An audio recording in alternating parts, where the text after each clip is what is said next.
right, so let's talk about it.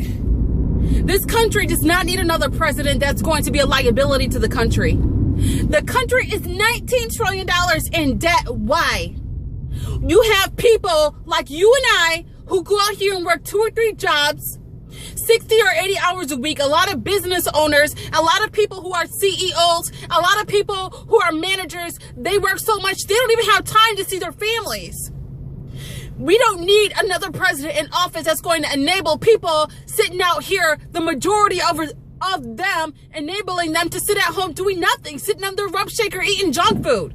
We don't need another president like that. We don't need another president in office that's going to be allowing people to not even contribute to the national, to the decline of the national debt. We need people in office who are going to encourage the entrepreneurial spirit. That's going to encourage people to be active citizens. Enabling them is not helping them. It's hurting the country. This is not about gender. This is not about race. This is not about homosexual or non-homosexual. This is about truth. And then God said, in all labor there is profit, but idle chatter only leads to poverty. It says that the lazy man won't even cook what he took in hunting, but diligence is man's precious possession. So obviously we see the wealthiest man in the entire world that has nobody will ever receive the amount of wealth that King Solomon received on this soil.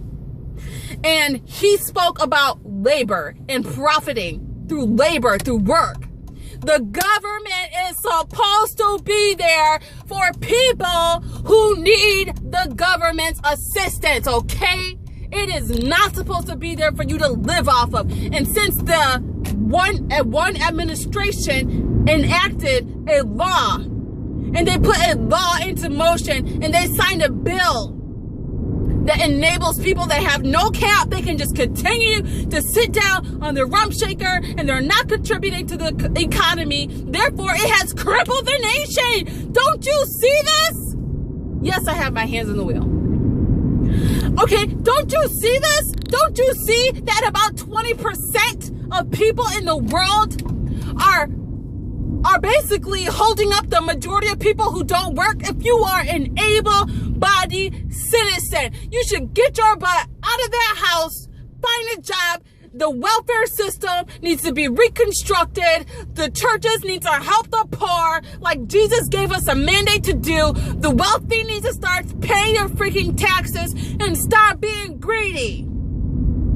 Everybody's at fault, and it's everybody's responsibility. But oh no, baby, on election day, don't expect me to be voting for somebody. I'm working my butt off, having a degree, trying to be an active participant and contribute to the decline of the national debt, trying to get these businesses up and running, going, always going, never having enough time, not even to sit down and read a book.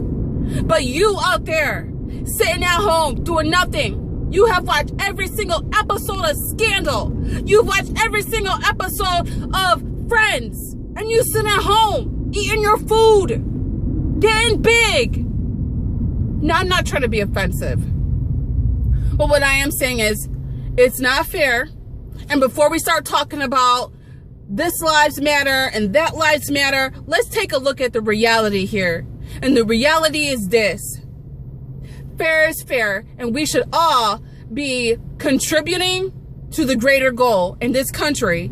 And the greater goal is to rise up higher in our mentality, and to become an entrepreneur, to work with your hands. If you have no desire to be an entrepreneur, work with your hands. Do what you got to do, because America's enemies are coming for her. America's enemies are waiting, showing their teeth, ready to eat us alive. You think this debt is going to go away? It's not. We are a slave, and the Bible says that that's a curse. That we'll be a slave to the lender. It's time for us to rise up as a nation, folks. Forget about the race. Forget about it. Who's got the mindset that we need in this country to rise again? And let me tell you something right now. Jesus will make America great again.